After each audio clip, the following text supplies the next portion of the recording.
come here ASAP. He's calling for Mom.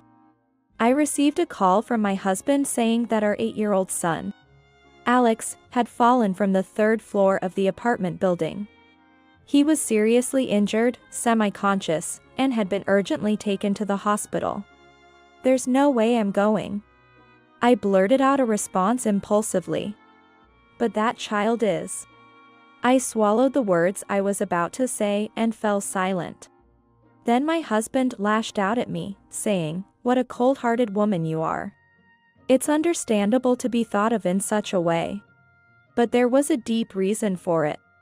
I am Mandy, 35 years old. After graduating from university, I worked as a full-time employee at a publishing company. But after getting married, I switched to part-time work. I lived with my husband, Brian, who is 5 years older than me, and our 8-year-old son, Alex.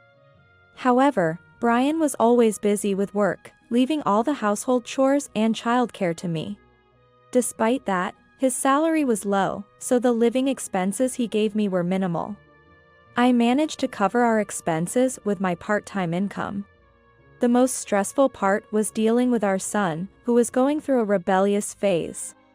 Even when I tried to talk to him, he would respond indifferently. And his attitude was getting worse day by day. One day, after coming home from school, Alex started washing his hands, throwing his backpack aside. Usually, he would immediately go to his room with his things. So I wondered what was going on and peeked into the washroom. "What are you looking at? Why are you so confrontational?" "Because I hate you, that's why." As I sighed and was about to tidy up his backpack, he shouted, "Don't touch it." Taken aback by his forcefulness, Alex stood imposingly in front of me and glared. "You'll dirty it if you touch it. That's going too far." "Apologize." "Shut up. You're annoying." Realizing this was not right, I admonished him about his way of speaking. However, he seemed to have no intention of changing his attitude and turned his back on me after scoffing. That's when I noticed blood oozing from his hand. "You're injured. Wait here while I disinfect it." Alex snatched the first aid kit I brought, saying, "It's none of your business," and disinfected not only his hand but also his scraped knee himself, refusing to let me touch it. This is troublesome. Considering this a phase everyone goes through, I decided to move on and place the pancakes I had made on the table. They were his favorite, and he would always eat them even if he was angry. But that day, perhaps because he was in such a bad mood, he threw the pancakes in the trash without touching them. Hey! Wasting food is absolutely unacceptable. Then you pick it up from the trash and eat it. He said this coldly and then locked himself in his room with his backpack, thinking that provoking him further would only make him more stubborn. I looked at the discarded snacks with a sense of futility. When my husband came home at night, I discussed the situation with him, but he only replied, "I've left the childcare to you." He didn't take it seriously. Still, worried about the continuation of this relationship, I asked Brian to talk to our son when he had time. However, my husband said, "I'm tired. Please spare me this," and went to sleep in the bedroom immediately. Despite my son Alex's rebellious attitude towards me, I continued to live in a state of unease. A few days later, while Alex was at school, I was cleaning his room when I noticed a diary on his desk. Even though he's my son, would reading this be invading his privacy? But, despite my internal conflict, my desire to understand why he was always so hostile towards me led me to pick up the diary. Just then, my phone rang. It was my husband, Brian. "It's terrible. Alex fell from the 3rd floor of the apartment." "What?" Confused, I asked, "Which apartment?" To which Brian hesitated, saying, "It's..."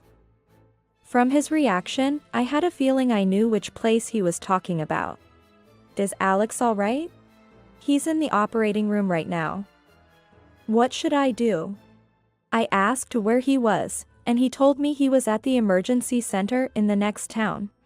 He had received a call from the police while at work, informing him that Alex had been urgently taken to the hospital.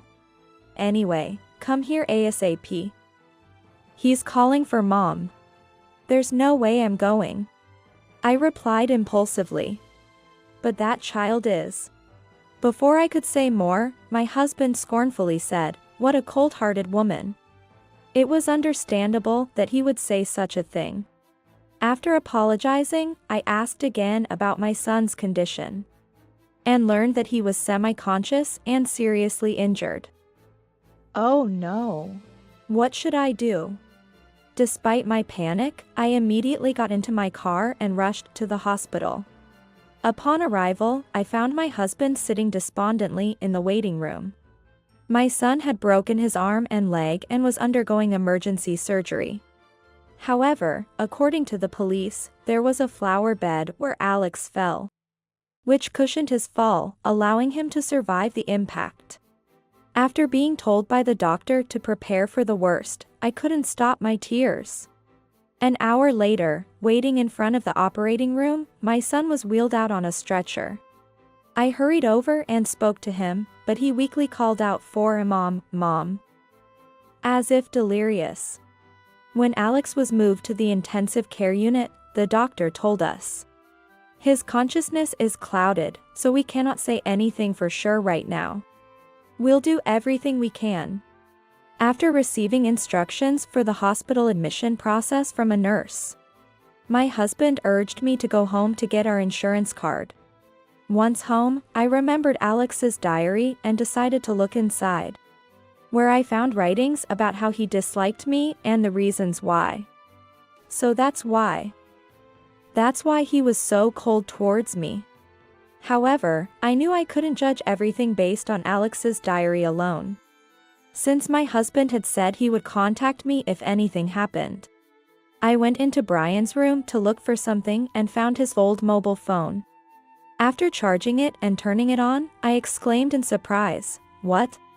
Then, I immediately contacted someone and learned a secret about my husband. I'll confront Brian thoroughly. Filled with a fighting spirit, I returned to the hospital where my son was.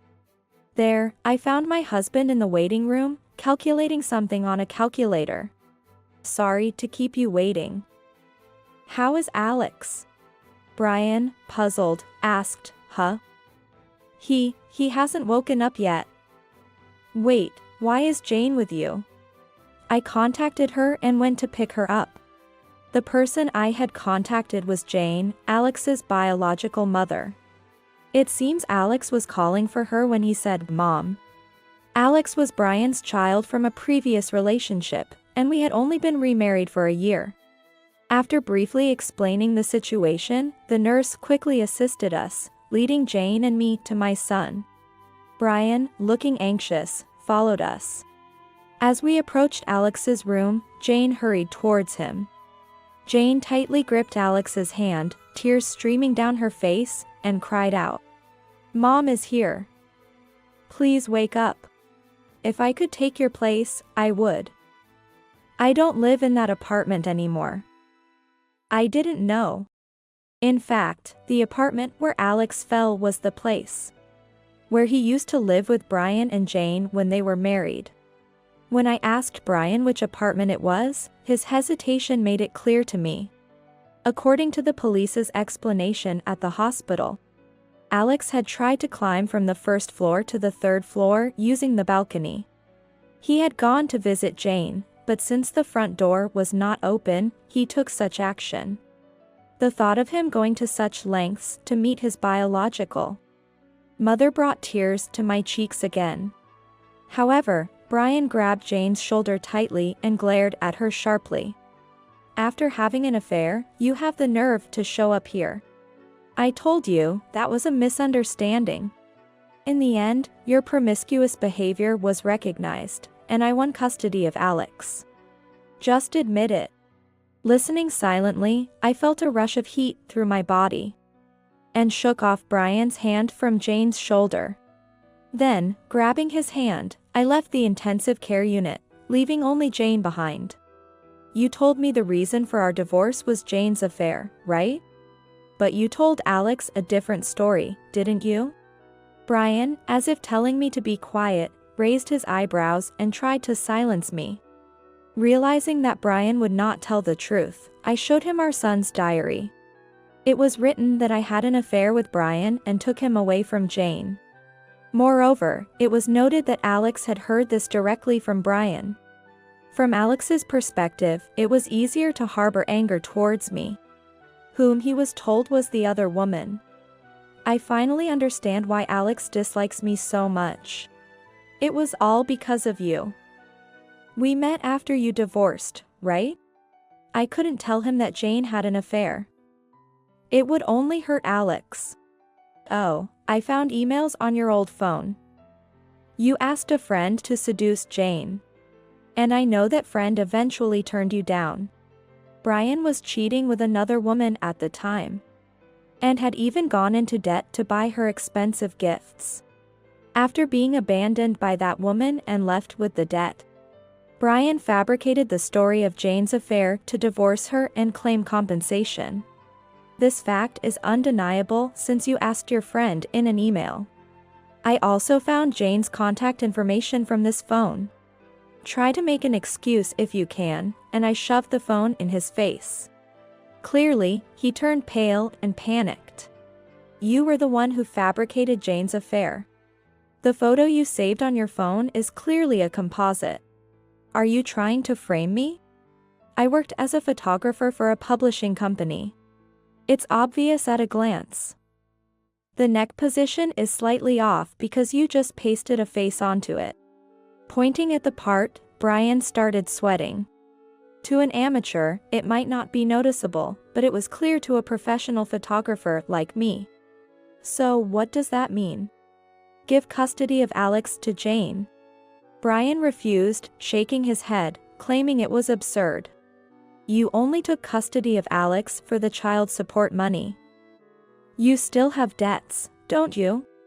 I had found not only the phone but also bills from financial companies in his room. The remaining debt was still $30,000. It's insane to spend so much.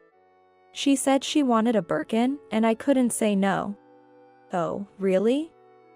And how much child support were you getting from Jane each month? $600 each. As I looked at my husband's face, whispering in a barely audible voice, I felt an immense sense of pity. It is unacceptable to separate a mother and her son, who seek each other, just to take away compensation and child support. Shaking with anger, he deeply bowed his head to me. This is one of my lifetime requests. Please help me pay off the debt. Request denied. How many lifetime requests do you even have? Brian mumbled something, unable to articulate his thoughts. Tell me, why did you marry me? I had been raising Alex for a year and realized I couldn't handle parenting. According to him, it was a miscalculation that I switched to part-time work after we got married. But he thought it was good enough if I could take care of our son and help pay off some of the debt. He was using 2/3 of his salary for repayments, which is why the living allowance he gave me was so little. Moreover, he was agitated after our son fell from the apartment because he thought he would lose the child support. I was calculating and realized if Alex didn't make it, we'd get the life insurance payout, right? At this point, I was astounded by his thought process. I've understood enough about what you think and your situation. So, then, I'm divorcing you. And I'll make sure Jane gets Alex's custody. Continuing like this, you might end up being guilty of fraud for the compensation and child support you've been collecting. My words startled him, and he nervously said, I don't want any trouble with the police. When I told him, I've already referred Jane to a lawyer I know. Brian, realizing the situation was beyond repair, agreed to relinquish custody. This is bad. What about the debt? It's your responsibility to pay it back. Goodbye. Leaving my dazed husband behind, I returned to the ICU where Alex and Jane were.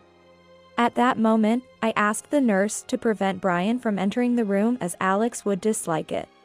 Alex, please open your eyes. Moved by Jane's voice, Alex slowly opened his eyes. A doctor came immediately, examined him, and assured us there was no longer any concern. Mom. I wanted to see you. Me too. They hugged each other tightly, rejoicing in their reunion. I've talked to your dad. Alex, from now on, you can live with your real mom. Alex responded, what? Surprised, both Alex and Jane listened as I relayed the truth I had learned from Brian. At 8 years old, Alex seemed to understand everything.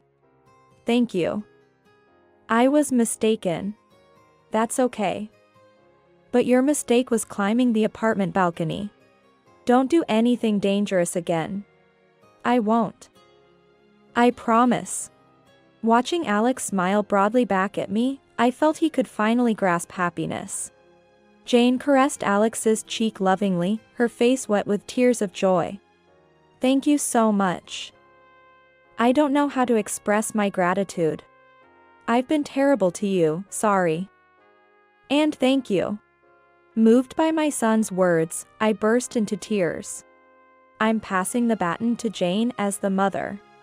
Alex, make up for the time you've had to endure by being spoiled by your mom.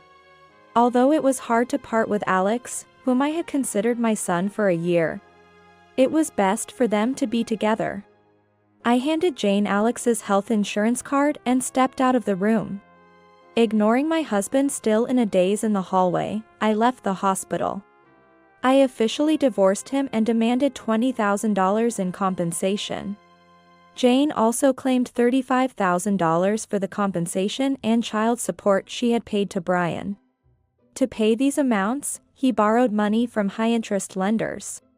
And after failing to make payments, he received calls at work, leading him to resign.